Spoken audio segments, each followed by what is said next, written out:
Hey, what's going on YouTube? It's Chris Division here. Welcome to a first time for me, where today I'm going to be going over some of the worst YouTube apologies. I'm going to be going over some of the worst YouTuber apologies in the platform. So I might have to... So how this works is that I would basically play out the apologies and basically rank them out how sincere they are, and if they're sincere, or if they're just bland, like they're repetitive. So first up, I'm going to be going over James Charles apology. James Charles is apparently a YouTuber who has made inappropriate contact with boy. And so we'll probably be going over his apology. Hi sisters, James Charles here and welcome back to my YouTube channel. First of all, wow, it feels so weird to say those words out loud. Oh my gosh, it has been a really, really long time since I've been down here in the makeup studio, but it feels really good to be embarrassing. But at the end of the day, it's my own fault and my own responsibility to, take accountability for what I did. By the way, I'm going to probably be skipping over the main points, so that way it doesn't just go like hours. I want to be held accountable for what I did do, and all I can hope is that whether it be, weeks, months, years down the line, I'm able to showcase my growth in the person that I really, really am. But so okay, so Now, like I said, obviously I have absolutely no problem holding myself accountable for things that I did do, but I also do think as creators, are put together a timeline and prove. okay, so James Charles did partially accept wrongdoing. It's not drawn out he didn't fake cry or something like that, so that's partially positive. I don't think he really went over. More than ever that I need to be doing so much more to protect myself and my brand and my really. He's pretty much basically obsessed with this brand, then. Alright, number 12, Sienna Mae Gomez. Sienna Mae Gomez is once a very popular lifestyle influencer who built a platform on messages of self. Her videos included fellow creator Jack Ryhorse.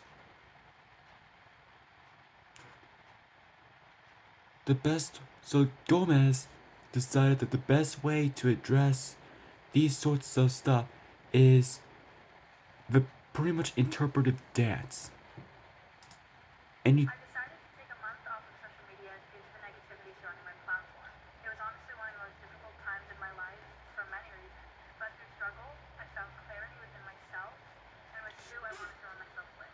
My purpose in this life is to create, and whether that's silly TikTok dances or showing unedited, and more than anything, I'm beyond thankful for my family, friends, partnerships, and supporters. but she pretty much didn't really take any responsibility at all. So all she did was basically try to do interpretive dance and hopefully people will forget about it. But no, that's not how things work like that. But no, that's not how things work like this based on number 11. Number 11 is Colleen Ballinger. So, like Sienna Mae, Colleen Ballinger basically decided to write a song similar, well, not exactly similar to Sienna Mae, but what she chose to do is basically break out the ukulele and calling it the quote toxic gossip train. I mean, she doesn't really defend herself. She doesn't really defend herself. Hi everyone. I've been wanting to come online and talk to you about a few things. Even though my team has strongly advised me to not say what I want to say, I recently realized that they never said that I could sing what I want to say. I think that's just gonna make things so much worse. I am, and during my life online for over 15 years, I've poured my heart out to you, and because of that I feel like I'm talking to my friends, but at the beginning of my career, I didn't really understand that maybe there should be some boundaries. She basically just doesn't defend. She doesn't refute anything. Like all she does throughout this entire apology is sing. I mean that she doesn't refute any of the accusations pointed at Colleen Ballinger. Okay, number 10 is PewDiePie. So PewDiePie.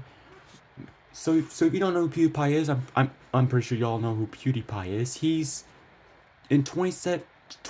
Let's just face it, 2017 wasn't really his year. Let's just put it that way. So I think he's actually meant it. I think his apology was genuinely serious. Like he's acknowledged his mistakes. He has apologized for it.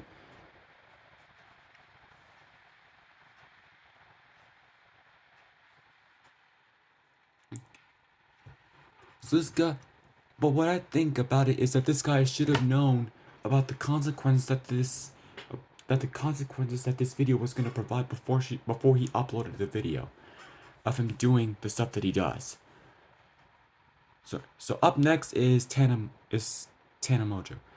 So if you don't know, Tana Mojo had created a huge disaster.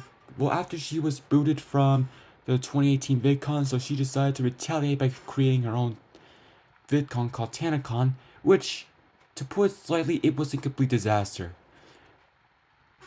See, it was a huge venue where there wasn't really much to do at all. Like, there was just absolutely nothing.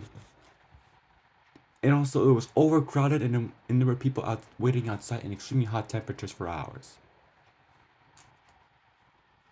So at the end of the day, she did apologize multiple times for the massive error. Or actually, I don't think massive error is putting it. I think utter dumpster fire that was called TanaCon should be more appropriate.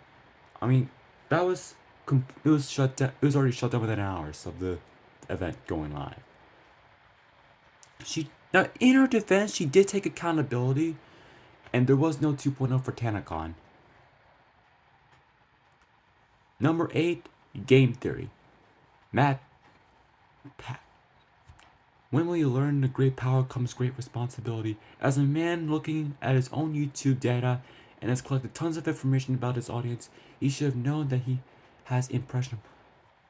Your viewers helped find this quote canceled ARG game was probably the wrong move. At least he addressed. No.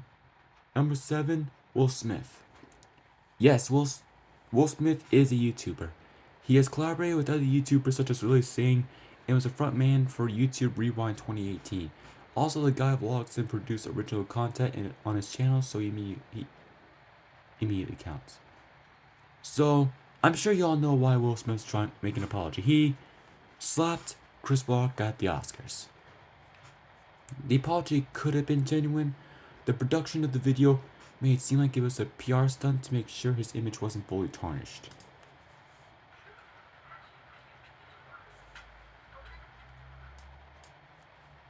Apologize to Chris's mother. I want to apologize to Chris's family, specifically Tony Rock.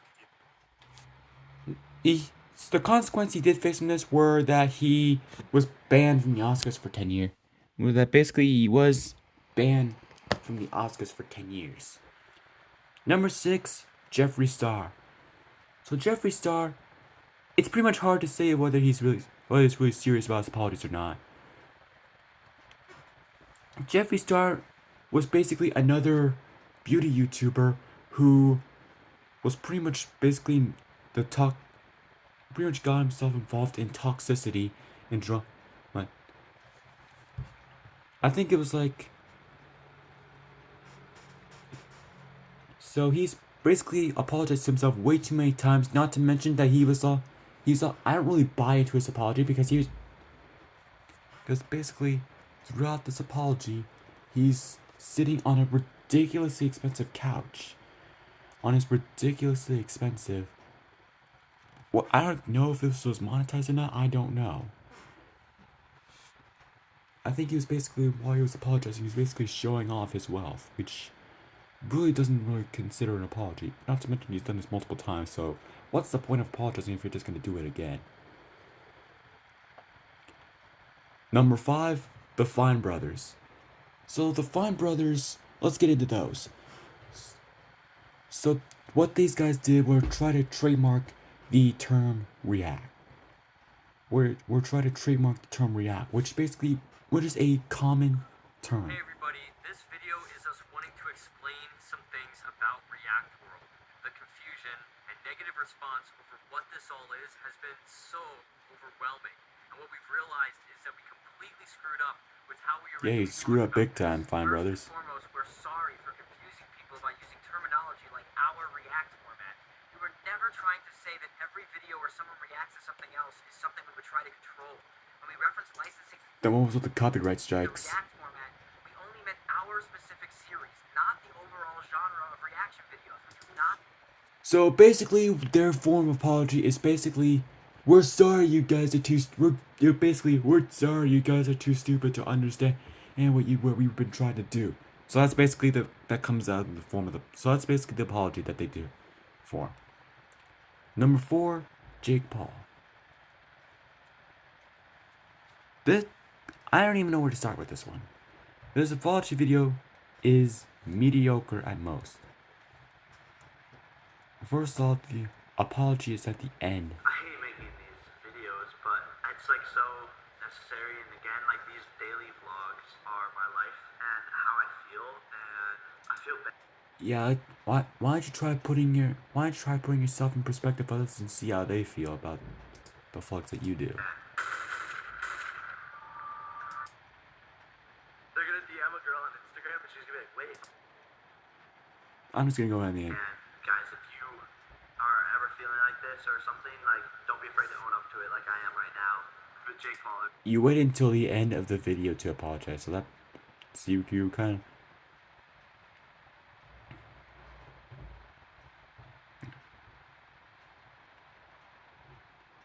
Yeah. So honestly, if Jake Paul actually did genuinely mean his apology, it actually could have turned out a lot better than it should have than it did. Jake Paul has got himself in boxing now. He's I think he just recently won against my oh jeez, I forgot. Not great. Okay, so number 3, we have Logan Paul. So I'm pretty sure y'all know why Logan Paul's apology tier would be on here. So in 2017, he pretty much disrespected Japan in the worst possible way. So basically what he did was he went into a Japanese forest, filmed a person that was no longer alive, and they just goofed around with it and basically posted it to YouTube. That's pretty messed up. That is completely and utterly poor decision at its worst.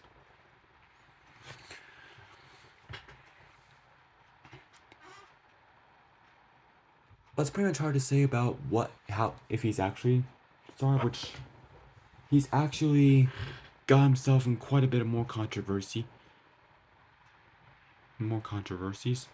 Like he's in a lot of court battles right now. He's recently launched a lawsuit against LA Knight for basically trashing the Prime truck after he stole it. I mean, he's not the guy who should be suing Logan Paul. I mean, he's doing what was on script. If you're be suing anyone, you should be suing WWE because they were the ones who scripted the whole thing. So you're suing the wrong person, Logan.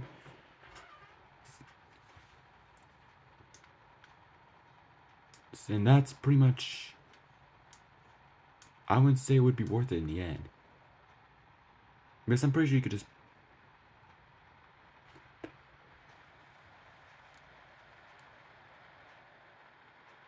Alright, so number 2, Laura Lee. So Laura Lee was basically made this apology video because of her racism in her past, and she made this utter apology, which I don't even buy in the slightest, which is basically full of fake crying, which is like, it's full of fake crying. I didn't buy into it. So basically, and she also made an apology video for her apology video, and I'm not sure what's happened with her since. Number one, Shane Dawson. Depends on which one. Actually, depends on which apology video you're talking about. I'm sure we all know why Shane Dawson's on this video. On this video. So basically, Shane Dawson is like, he's got himself in numerous amount of controversies, which he's made apology videos for over and over again. But I personally do not buy it because he's repeatedly found himself in these situations over and over again. I mean, if you're just gonna keep screwing up, then what's the point of making apology videos if you're just gonna keep doing the stuff that you do? I mean, it's not really apologizing. I mean, it's not really an apology if you don't actually mean it. So anyway, that's my first ever ranking YouTube apology videos list. So if you like what you see, make sure you subscribe, leave a like, and I'll see you next time. Bye.